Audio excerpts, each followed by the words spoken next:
தாவேக அரசு குறித்து அதிமுக பொதுச் செயலாளர் இபிஎஸ் கடும் விமர்சனங்களை முன்வைத்திருக்கிறார்.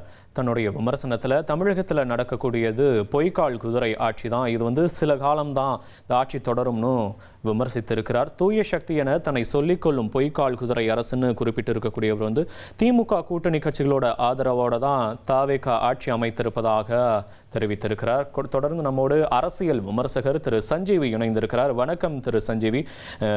தற்போது இபிஎஸ்னுடைய இந்த விமர்சனம் தொடர்பான உங்களுடைய முதற்கட்ட பார்வையை நீங்க பதிவு பண்ணலாம்.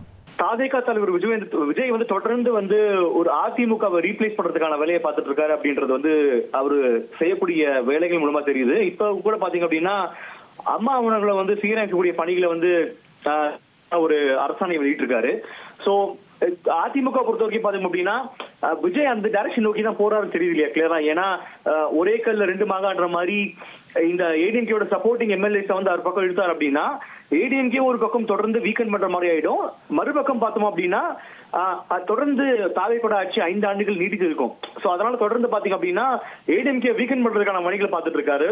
சோ அதனால இபிஎஸ் ஒரு அஃபென்சிவ் ஸ்டாண்ட் எடுத்திருக்காருன்னு சொல்லுவோம். ஏன்னா இது வரைக்கும் பாத்தீங்க அப்படின்னா இந்த மாதிரி ஒரு டஃப்பான ஸ்டேட்மெண்ட் எடப்பாடி பழனிசாமி சைடுல வந்தது கிடையாது, ஏடிஎம்கே சைடுல வந்தது கிடையாது.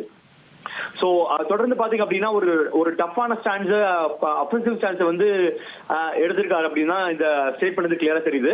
அண்ட் இன்னொரு ஸ்டேட்மெண்ட் பாத்தீங்க அப்படின்னா நாளை எனக்கு பின் தகுதியுள்ள வேறொருவர் அனைத்து இந்திய அண்ணா திராவிட முன்னேற்றம் கழகத்தை வழிநடத்துவார், இது நம்ம ஆட்சிக்கு மட்டுமே இருக்கும் தனிப்பெருமை அப்படின்ற மாதிரி ஒரு வார்த்தையை மென்ஷன் பண்ணியிருக்காரு. சோ அவர் என்ன சொல்ல வர்றாரு அப்படின்னா நான் இல்லைனாலும் வேற யாராவது இந்த கட்சியை வழிநடத்தலாம் அப்படின்ற மாதிரி ஒரு குறிக்கோள் ஒரு மெசேஜ் இருக்கணும் இதுல கிளியரா தெரியுது. ஏன்னா மற்றவங்க சொன்ன மாதிரி சிவி சண்முகம் அண்ட் எஸ்பிஷன் வேலுமணி பாக்ஷன்ல சொன்ன மாதிரி ஜெனரல் செக்ரட்டரியை மாத்தணும் அப்படின்ற மாதிரி கோரிக்கை வச்சாங்க இல்லையா. சோ அதோட இந்த ஒரு வரி ஒத்து போகணும் தான் நம்ம பார்க்கணும். விவேக், நன்றி திரு சஞ்சீவி. இணைப்பில் உங்களுடைய கருத்துக்களை பகிர்ந்தமைக்கு நன்றி.